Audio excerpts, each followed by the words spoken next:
name is Ronald Reagan. Last year, the contributions of 16 million Americans to the Crusade for Freedom made possible the World Freedom Bell, symbol of hope and freedom to the communist-dominated peoples of Eastern Europe, and built this powerful 135,000-watt Radio Free Europe transmitter. This station daily pierces the Iron Curtain with the truth. Radio Free Europe, a complex of emitters, large antennas and support buildings, was born by the hand of the Americans in the historic period of strategic disputes and indirect conflicts between the United States and the USSR, known as the Cold War. Established in Portugal, a neutral country during World War II, but an important player in the ensuing unarmed ideological war, Radio Europa Livre, Radio Free Europe, has continuously transmitted for more than 40 years, until the fall of Soviet domination. Programs of ideology capitalist to the countries occupied by the communism of the USSR, programs which were transmitted in shortwave in the languages of the countries to which they arrived. And it was precisely in the Portuguese village Glória do Ribatejo, at the time of the semi-uninhabited period, that the largest transmitter center of Radio Europa Livre was built, whose facilities, called RARET, a radio transmitting company, are now unoccupied antennas and all material we were dismantled. RARET was only used to rebroadcast the programs of Radio Free Europe, whose main studios were in Munich, Germany, since Salazar allowed Portugal to be only the mirror. In this sense, RARET was linked to an important listening center in Machuqueira, in Benavente, which received the emissions of the German municipality, Holzkirchen, and then recorded and forwarded them to the different emitters of Glória do Ribatejo.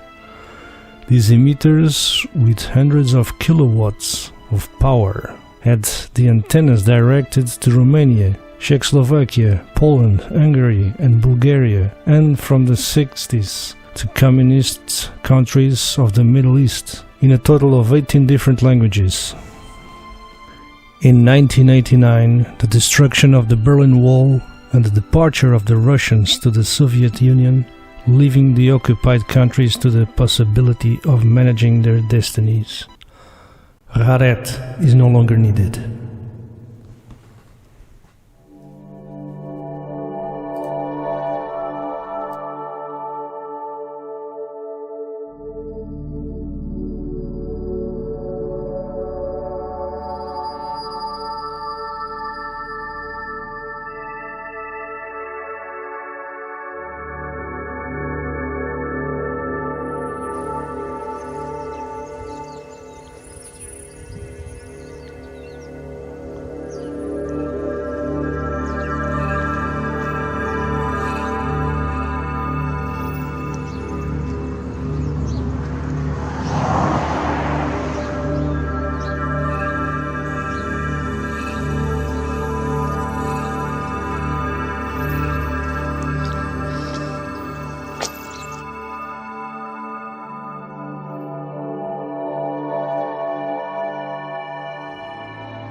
Entrada.